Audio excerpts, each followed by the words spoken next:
Did you know that Pewdiepie is one of the most dangerous men in the world? He has ruined... That's true. That's actually true. It's true. He has ruined an entire generation of boys. Is that not right? Is that not right, Mary? This is from a tweet on the account Everything Out of Context. It posted today an extremely controversial post. It's, quote, I ruined an entire generation of teenage boys starter pack, showing one notorious shit poster on Twitter named Kira, then PewDiePie, Andrew Tate, Leafy is here. That's Brett didn't know who that was. I had no idea who that was. He was part of my high school experience on YouTube. And then Ben Shapiro and Joe Rogan. Okay, so Leafy is here was relevant for a very, very small window. I don't know how he could have ruined an entire generation. I feel like it was a couple months. It wasn't a couple months. Of kids. It was like a year and a half. He was really riding high on YouTube, and then he got banned, and he said the hard R N-word on YouTube, which is not allowed, obviously. Yeah, that'll get you in some trouble. He's still kind of relevant on the internet, but not as much as he used to be. I just remember he was everywhere for a while. But there was an old version of this starter pack meme that also had Sargon of Akkad on the top left. Did he ruin a whole generation of people, and then it had the amazing atheist. Remember that guy on the top left? Yeah, TJ Kirk. I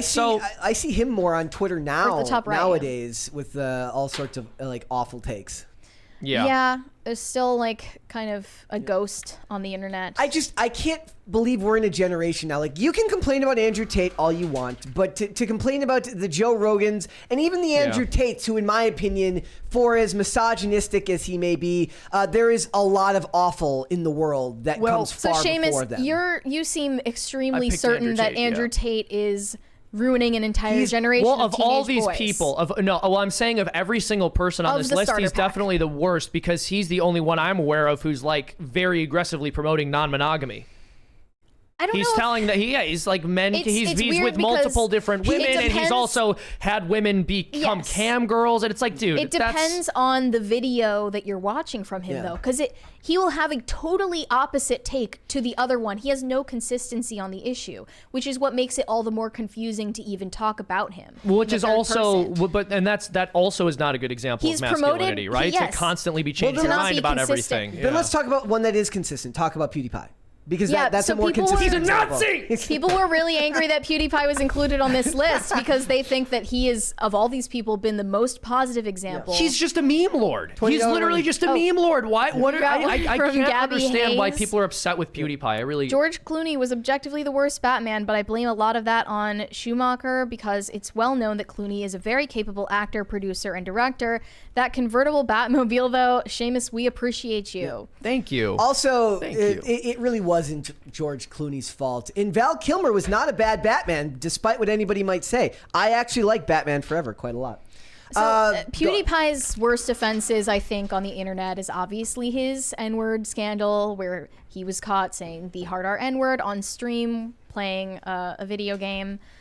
And that was in like 2017, which is, it doesn't feel like that long ago, but it was like 2017 in internet years. That's a long time ago, but he still gets shit for it. Who? PewDiePie. Kind of like he said the N-word on. Oh yeah, he called it a gamer word. Yeah, kind of like Mel Gibson in that Crisis It's like Party. you can see the panic mode ensue on his face when he says it, but he doesn't immediately react.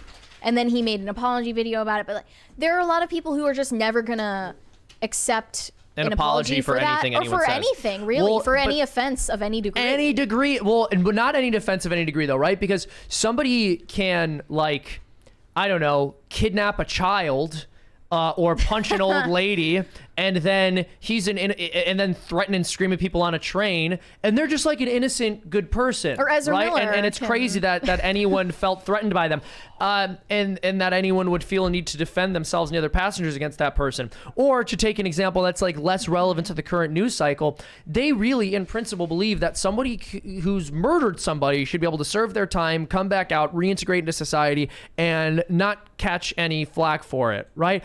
But then someone says a bad word or even a horrible word years ago, and we can never forgive them for it. That's very bizarre. Almost because there's no prison sentence for it. You called him a meme lord. And like, that's another aspect of it, is that he has this fan base of mostly, teenage boys, mostly white straight I teenage hate boys. white straight people. And they have this irreverent sense of humor that they share with each other. And he's been on the internet for such a long time and had so many evolutions of his audience. And they've kind of grown up with him, which is why he's anti-fragile now. But that's another reason that people hate him and Mr. Beast. I also want to point out that everyone on this podcast has the bad skin color. Yes. So we should all be ashamed. This is a conversation of between We're the three wrong people who color. all are the wrong color. I'm Slavic, so I'm technically a person of color. That's sorry. true. Sorry.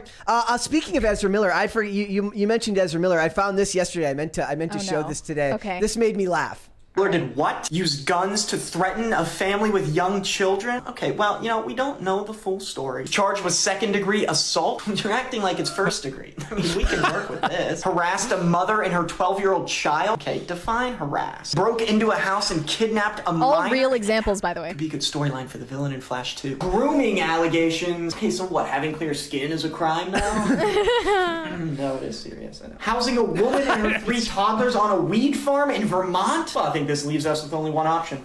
Cancel the new Batgirl. Exactly. Ezra Miller did what? Use... I thought you'd appreciate that. Oh yeah, my God. exactly. It's And those are all real selective allegations. all the Yeah. time, especially when it's a mainstream celebrity. You can get away with a lot more than a YouTuber who is self-made. That's true. And also, I think that he's promoted a lot of positive things for young guys. Like, he promotes weightlifting, he promotes reading prolifically, reading philosophy. He makes videos about philosophy that he reads to discuss it with his fans. Also, let's be fair. He's now starting like, a family. look, He's married. the news cycle, which is really how you pull somebody down now, not just with the internet, but through the articles that get written about this person. The news cycle and the reporters are happy to tear down YouTubers and social media personalities. They're a lot less happy to tear down mainstream celebrities now than they used to be. And he was one of the first YouTubers to really break through into the mainstream and be invited on a show like, what was he invited on? Like The Tonight Show. He also had his own YouTube show. That's on wild YouTube that Red. that happened, but then he was so quickly ostracized. Yeah. It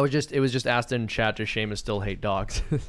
Okay. They're fair. checking back in to see if anything's changed in the last 45 minutes. So, so is he still a dog hater now? Look, I think that the average YouTuber is more likely to get hate from the media than any of these mainstream celebrities who they're a lot happier to run cover for these days. They're always waiting for any type of social media personality to fall.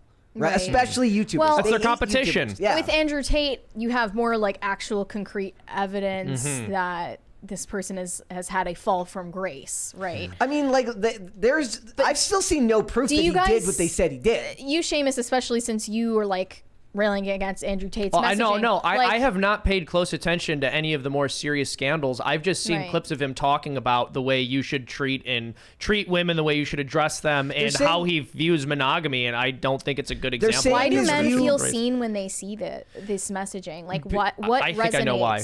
So, because for so long, and this is especially true when you're younger. I can speak to my personal experience, but when I was 18, 19 years old, what I saw feminism as was the girls' team in the battle of the sexes. Yeah. I didn't understand that feminism was a horrifically destructive ideology for everyone in the way that I understand that now. I knew it wasn't good for women either, but I've now come to understand it more or less as a marketing tool for the sexual revolution to get women to participate in their own debasement so that a small handful of very successful men in terms of finance or physical attractiveness can have nearly unlimited consequence-free sexual access to these women's bodies.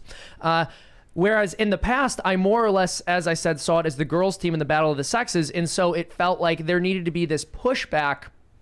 And anti-feminism was kind of pushing back against feminism and also pushing back against women in a way, as opposed to encouraging men and women to live in ways more in line with their nature, which is to say we should encourage women to not, spend their most fertile years working these insane jobs where they're not truly valued. There's nothing wrong with wanting to encourage women to start families and get married.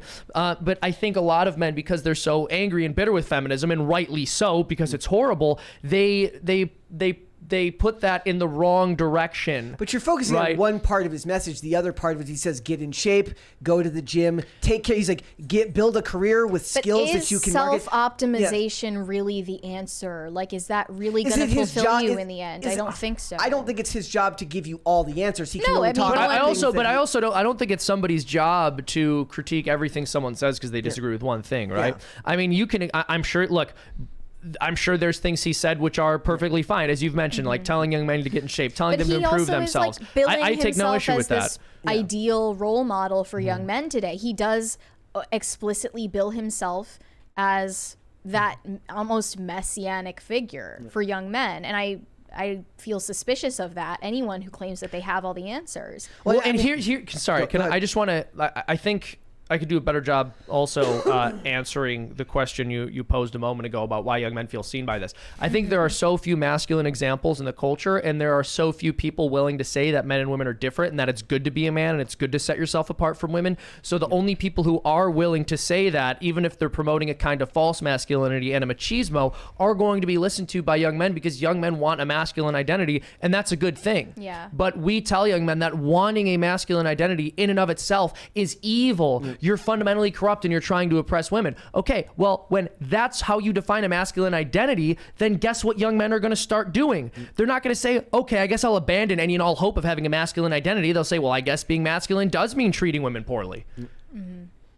I don't know if necessarily that's what he's saying here. We'd have to, like you said, there's so many contradictions in so many of his clips that we'd have to pull up individual ones to talk about here. But right now, feels by design. We're starved at a time right now. We're starved for positive male role models. Like I said, in my generation growing up, I mean, similarly, we're starved of positive female role models. In my you are. You totally are.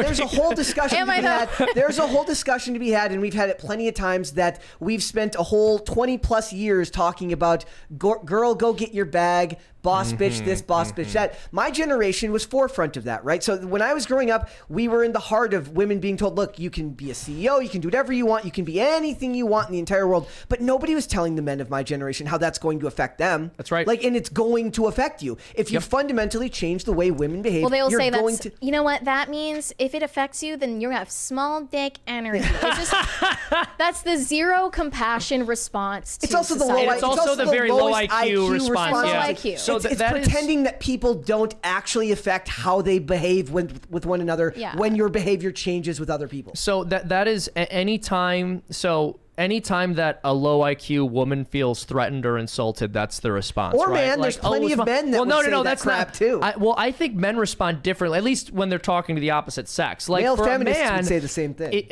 A low IQ insecure man is going to call any woman who disagrees with him like a slut or a 304 or something, and a low IQ woman is going to call any man who disagrees with her like an incel or insecure. That's a very, very common one though, right? Women in this culture are basically taught, it's very pathological. Women in this culture are taught to project insecurity onto any man who has standards. Yeah.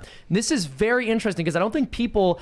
Andrew Tate would say the same thing. He would actually say the same thing. I think that... Common ground? Yeah. Well, look, I have issues with things Andrew Tate has said. That's not me saying that he's been incorrect about every statement he's made or that he wouldn't agree with this particular statement I'm about to make. But one thing that people miss is just how obvious the projection is when women will accuse men of being insecure, probably 90% of the time.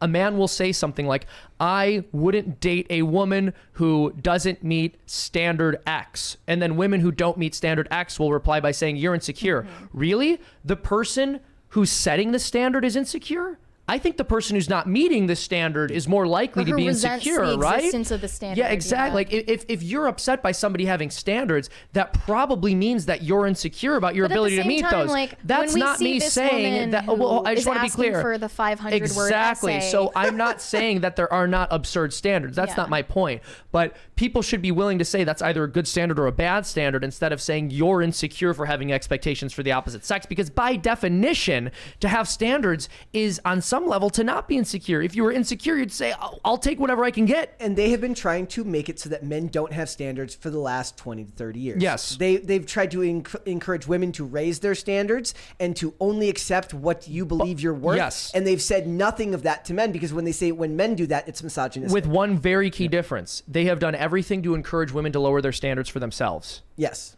So a woman in the past would be horrified at the idea of being seen as someone who sleeps around.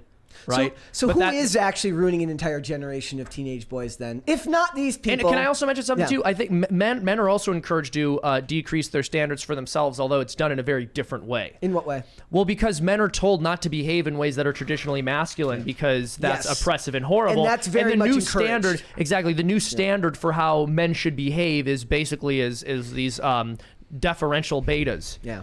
We got a super chat real quick from Gabby Hayes. Grew up on the Burton and Schumacher Batman films, was always curious about the recasting, so I dug for info last year. Keaton said no to 3 because they were making it more kid-friendly. Schumacher claimed Kilmer was awful to work with. Yeah, Kilmer was known to be fantastically difficult to work with back then. You know, he was a star. He knew what he needed. And then Clooney in that role, it's funny too, because I consider Chris O'Donnell to be my favorite part of that movie, not Clooney as Robin. So. Also, I wanted to address Joe Rogan here. Yeah. Anyone who thinks that Joe Rogan has ruined an entire generation of teenage boys is not in touch with the audience that is attracted to Joe Rogan. And they're older than that. There's also Definitely. it's just funny too, because he's become a boogeyman to people, where like people He's the most inoffensive milquetoast, honestly, person. He seems nice and everything. He seems smart, but like he lets them do most of the talking. So it's like, if anything, they're mad that he gives people the platform, and he has the platform. He's platforming them. Yeah, exactly. But he's platformed freaking Miley Cyrus. He's platformed everyone you can imagine on every side of every issue. But this is also an important thing to understand about Joe Rogan. He's not out there trying to be some revolutionary fighting for a free speech. He literally started the podcast to have conversations with people he wants to talk to. And he also caved to everyone Spotify's freaks out. demands and deleted tons of his catalog. Is that true? Yeah, when they I remember censored him. It's like 10 episodes or something like that. Well, How many hours of content is that, though? My point is simply to say, people, I think the right often has a tendency to do this too, where they'll look at someone like Joe Rogan and say, he's not good enough, he's not based enough.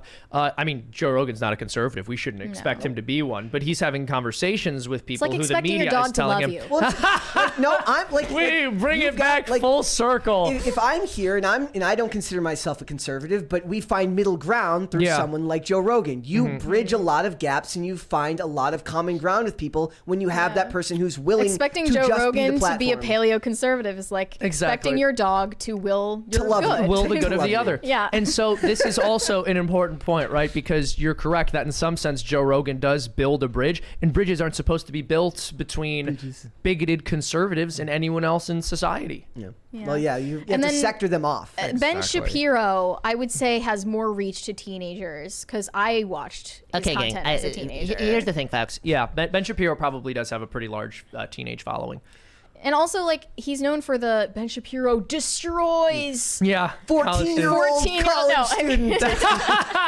To be fair, a 14-year-old college student is probably a It's pretty super smart. genius. That's what I'm saying. it's They'd be probably very, pretty very smart. precocious. Like- No, honestly, I'm actually giving too much credit to our school system. I think that a homeschooled 14-year-old is probably educated at near university level. Or past that, Yeah. probably. Ben Shapiro revolutionized what letters to capitalize in your titles. That's You also know, true. That honestly was all content people posted third party of Ben Shapiro. He didn't make that title. Do you know where that came from? Yeah. That was originally from the New Atheist movement. That's where I first identified it. Oh, yeah, I remember debunked. it would always be like, Hitch slap. Richard Hitchens Hitch slaps this fundy, or Richard Dawkins absolutely Hitch destroys slap. religious nuts with facts and logic. So the whole destroys with facts and Right. logic thing, at least the first time I ever noticed it was among the New Atheists, and then there was an interesting co-opting just of that slapped that on terminology an by Orthodox conservatives. Jew. Yeah, exactly. There was an interesting transition. I'm not sure if you remember that entire era of the early anti-SJW YouTube sphere. A lot of it was people from what was called the skeptic community. They were atheists who were going, I used to have to debunk young Earth creationists, and now I have to debunk Anita Sarkeesian instead. And I'm gonna debunk them. And that's all well and good, but it was just interesting that transition happened. And so a lot of the language from the new atheist movement ended up being co-opted by conservatives. It's got me excited for Gamergate 2 Electric Boogaloo. Dude, I can't wait. I've been really at the edge of my seat waiting for Gamergate 2. They want it. The media wants it because they want to be able to write the articles about it. Thanks for watching. Listen to full episodes of Pop Culture Crisis on Spotify. Keep up with us on social media and make sure you subscribe and ring that bell so you never miss the show. Bye, guys.